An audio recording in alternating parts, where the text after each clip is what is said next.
출마설이 돌았던 한덕수 전 총리가 오늘 출사표를 던졌습니다. 당선되면 임기 단축을 전제로 한 개헌 추진을 바로 하겠다. 이렇게 약속을 했는데요.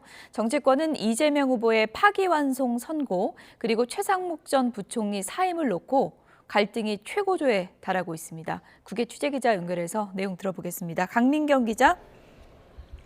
네, 국회에 나와 있습니다. 네, 한 전 총리 오늘 출마 선언을 했는데요. 핵심 키워드는 어떤 걸까요? 네, 한덕수 전 총리는 국회에서 진행한 출마 회견에서 개헌과 통상 문제 해결, 그리고 국민 통합이란 세 가지 열쇠말을 제시했습니다. 대통령 임기 단축을 전제로 한 개헌 계획부터 들어보시겠습니다. 취임 첫 해 개헌안을 마련하고 2년 차에 개헌을 완료하고 3년 차에 새로운 헌법에 따라 총선과 대선을 실시한 뒤 곧바로 직을 내려놓겠습니다. 현안 분야에선 한미동맹 기반 위에 통상해법을 모색해 나가겠다고 했고 국민 통합과 약자 동행을 실현하겠다고도 공언했습니다. 한 전 총리는 국무총리라서 못한 일을 대통령의 힘으로 반드시 해내겠다며 국민의 일꾼으로 살았던 인생을 봐달라고 지지를 호소했습니다. 무소속 신분으로 대통령 예비후보 등록을 한 뒤에 곧장 서울 돈이동 쪽방촌을 찾아가는데 앞서 언급한 약자와의 동행을 강조하려는 의미로 풀이됩니다. 네, 한 전 총리 출마에 대한 각 당 반응은 어떻게 나왔습니까?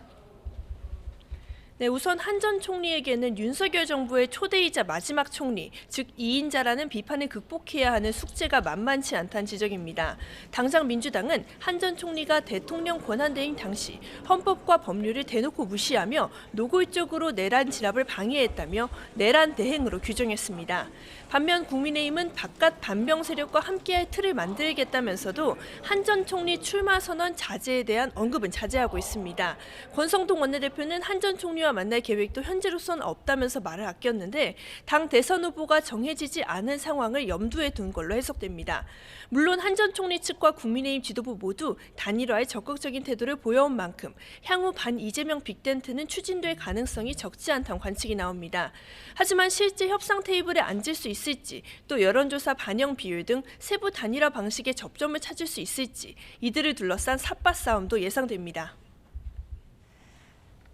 네, 대선 한 달 앞두고 정치권이 상당히 혼란스러운 모습입니다. 민주당 이재명 후보에 대한 파기환송 선고 그리고 최상목 전 부총리 사퇴를 둘러싸고 후폭풍이 거센 상황이죠. 그렇습니다. 민주당은 여전히 대법원의 대선 개입이라며 격양된 반응을 감추지 못하고 있습니다. 박찬대 원내대표의 아침 회의 발언 들어보시겠습니다. 지극히 비상식적이고 불공정한 정치적인 판결이자 대법원에 의한 사법 쿠데타이자 대선 개입입니다. 민주당은 국민의힘이 이 후보 자격을 문제 삼는 데에도 정치 공세다, 언급할 가치도 없다고 선을 그으며 정면 돌파 의지를 다지고 있습니다.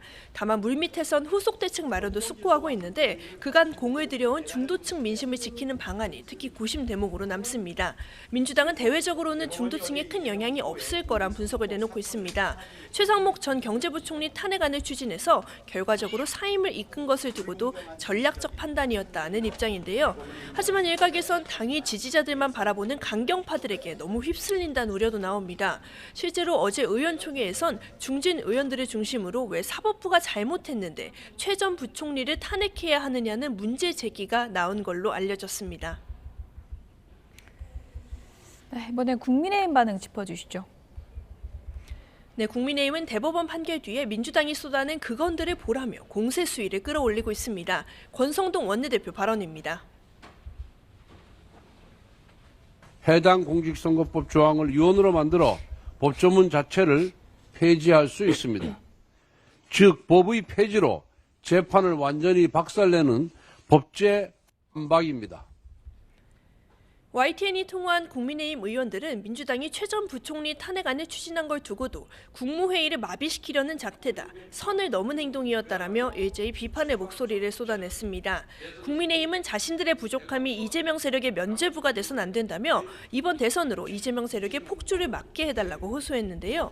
물론 파면당한 전직 대통령의 소속 정당이란 점을 염두에 둔 듯 이번 사태가 중도층에 미칠 구체적 파장에는 말을 아끼고 있습니다. 하지만 물밑에선 대법원의 상식적 판단으로 나라에 큰 도움이 되었다는 평가가 나오는 등 내심 중도층의 선택을 기대하는 기류도 엿보입니다. 네, 끝으로 각 당 대권 주자들 오늘 어디로 갑니까? 네, 민주당 이재명 대선 후보 접경 지역인 강원도 철원과 화천, 인제 고성을 찾아갔습니다. 골목골목 경청 투어 일정을 이어가는 건데 대법원의 결정에도 통합과 경청을 내세우며 민생 현장에 집중하는 모습입니다. 이 후보는 연휴 기간에도 경북과 충북 등 지역을 돌며 바닥 민심 경청에 주력한다는 방침입니다. 오늘 대선, 경선, 결선 투표를 마무리하는 국민의힘에서는 김문수, 한동훈 후보가 막판 민심 잡기 행보에 박차를 가하고 있습니다. 김 후보는 청년에 집중하는데 GTX를 타고 수서역과 동탄역을 오가며 시민들과 만났고요. 이후에는 여의도 캠프에서 청년 정책 전달식을 진행했습니다. 한 후보는 보수세가 강한 경남 창원과 부산 전통시장을 찾아가 표심 공략을 한 뒤 오후에는 서울에서 시민들과 만날 계획입니다. 지금까지 국회에서 YTN 강민경입니다.